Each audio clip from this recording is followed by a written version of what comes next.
গত সপ্তাহে যুক্তরাষ্ট্র ও ইরানের মধ্যে শান্তি প্রতিষ্ঠার লক্ষ্যে সমঝোতার ঘোষণা এলেও হরমুজ প্রণালীতে একটি কার্গো জাহাজে হামলার ঘটনায় আবারও বাড়ছে উত্তেজনা। হামলার জন্য পরোক্ষভাবে ইরানকে দায়ী করছে যুক্তরাষ্ট্র।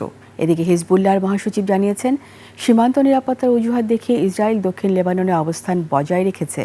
বিস্তারিত তাফসির ফিজার রিপোর্টে। বৃহস্পতিবার হরমুজ প্রণালীতে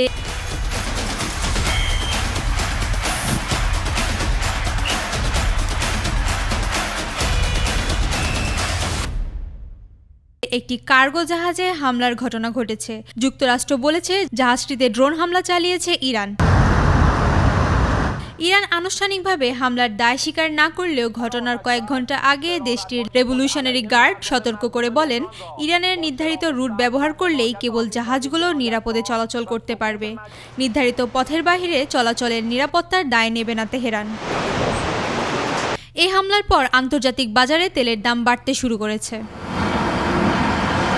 এদিকে হিজবুল্লাহর মহাসচিব অভিযোগ করেন, ইসরায়েলে লেবাননের সামরিক উপস্থিতির প্রকৃত কারণ নিরাপত্তা নয়, বরং দেশটির ভূখণ্ড দখল এবং প্রভাব বিস্তার। তার দাবি, ক্ষেপণাস্ত্র বা সীমান্ত নিরাপত্তার অজুহাত দেখিয়ে ইসরায়েল দক্ষিণ লেবাননে অবস্থান বজিয়ে রেখেছে। এদিকে যুক্তরাষ্ট্রের মধ্যস্থতায় ওয়াশিংটনে চলমান ইসরায়েল লেবানন আলোচনার নির্ধারিত সময় শেষ না হয়ে আরও একদিন বাড়ানো হয়েছে। সীমান্ত নিরাপত্তা, দক্ষিণ লেবানন থেকে ইসরায়েলি সেনা প্রত্যাহার, যুদ্ধবিরতি বাস্তবায়ন এবং সীমান্ত এলাকায় স্থিতিশীলতা ফিরিয়ে আনার বিষয়গুলো নিয়ে আলোচনা চলেছে। তবে এখনও কোনো চূড়ান্ত সমঝোতা হয়নি। তাফসির ফিজা, 21 টেলিভিশন।